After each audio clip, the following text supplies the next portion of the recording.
Nous, on s'est rencontrés parce qu'on faisait des prestations pour des entreprises en tant que chef indépendant. Déjà, on avait cette expérience-là.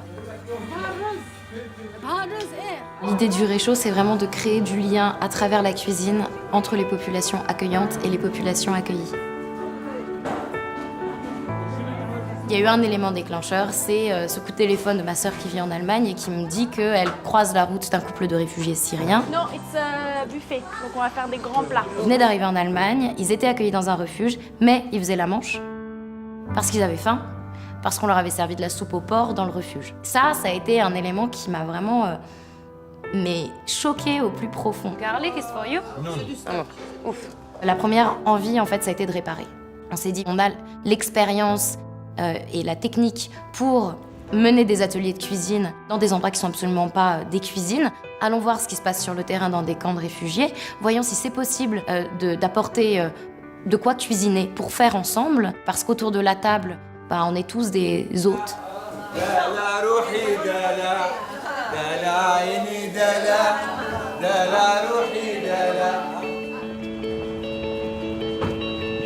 Dans le cadre du festival francophone, on a été sollicité pour faire le catering des artistes de ce festival. Donc on a proposé à Francophone de produire les repas directement au centre Fait d'Asile, ce qui nous permet d'offrir à une clientèle sur place des repas à prix libre.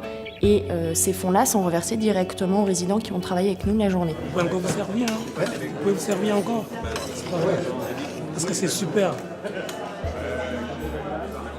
On travaille aussi avec de la récupération alimentaire, puisque avec certains supermarchés, on a des accords qui nous permettent de récupérer et de retraiter, renettoyer avec des bénévoles pour pouvoir réutiliser ces produits-là. C'est un métier, hein. Et nous, en tant que chef, c'est aussi un défi et ça nous amuse de pouvoir finalement sortir de l'or à partir de produits qui auraient dû finir à la poubelle. Cette remise en action peut changer un destin. Là, on a Mustapha qui finalement a décidé de ne pas partir en Angleterre, d'arrêter d'attendre. Il a été embauché dans un restaurant doublement étoilé à Paris. French cooking. Ça fait à peu près 6 ans que je fais de la cuisine, j'adore mon métier. Aujourd'hui, je pourrais plus le pratiquer de la même manière. Ce qui me donne aussi énormément de force, c'est la gentillesse, de la bienveillance que les gens ont d'accueillir. Si vous aimez cuisiner, si vous êtes logisticien, si vous pouvez porter des caisses, si vous êtes réparateur, voilà, on a besoin de monde. Venez voir par vous-même.